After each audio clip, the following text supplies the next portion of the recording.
కొన్ని ఏర్పాట్లు ఈ పనుల్లో ఉన్నట్టున్నారండి. కానీ వేగం అనేది పుంజుకుంది. చంద్రబాబు నాయుడు గారు 1549 ఓట్ల ఆధిక్యంలో ఉన్నారండి పోస్టల్ బ్యాలెట్ లో.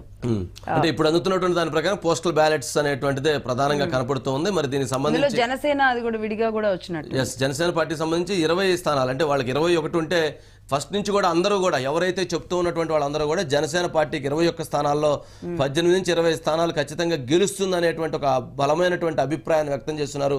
అదే దిశగా దూసుకుపోతున్నటువంటి పరిస్థితి ఉంది. అదే దిశగా పోస్టల్ బ్యాలెట్స్ లో కూడా కనపడుతూ ఉన్నటువంటి పరిస్థితి ఉంది. పోస్టల్ బ్యాలెట్స్ అనేటువంటిది అందరూ ఊహించినట్లుగానే, అందరూ భావించినట్లుగానే ఒక వన్ సైడ్ విక్టరీ కొనసాగేటువంటి పరిస్థితి ఉంది. ఏదైతే లోపల పోస్టులు ఏదైతే కౌంటింగ్ కేంద్రాలలో ఇప్పుడు ఎవరైతే ఓపెన్ చేసి కౌంట్ చేస్తున్నారో అక్కడ రిజల్ట్ మాత్రం చాలా శరవేగంగా ఉంది అని భావించవచ్చు. దానికి సంబంధించినటువంటి దాంట్లో పోస్టల్ బ్యాలెట్స్ సంబంధించినటువంటి దాంట్లో మనం సింపుల్ ఎగ్జాంపుల్ ఏం చేసామంటే, ఒక 2 పార్లమెంట్లు అంటే 14 ఉంటే అందుట్లో 13 స్థానాల్లో ఒక వన్ సైడ్ విక్టరీ అనేటువంటిది కనపడింది. దీనికి సంబంధించినటువంటి దానికి సంబంధించి 107 సీట్లలో టీడీపీ ఆధిక్యంలో ఉందండి పోస్టల్ బ్యాలెట్ లో. వైసీపీ 27 అంటే అసలు చాలా డ్రాస్టిక్ డిఫరెన్స్ ఉందండి. ఇదే వేవ్ ఈవీఎంలు కూడా కంటిన్యూ అవుద్దంటారా? ఎస్ అంటే దీనికి సంబంధించి ఇదే వేవ్ ఉంటుంది ఖచ్చితంగా. ఇదే వేవ్, ఇదే ప్రభంజనం కొనసాగేటువంటి పరిస్థితి ఉంటుంది.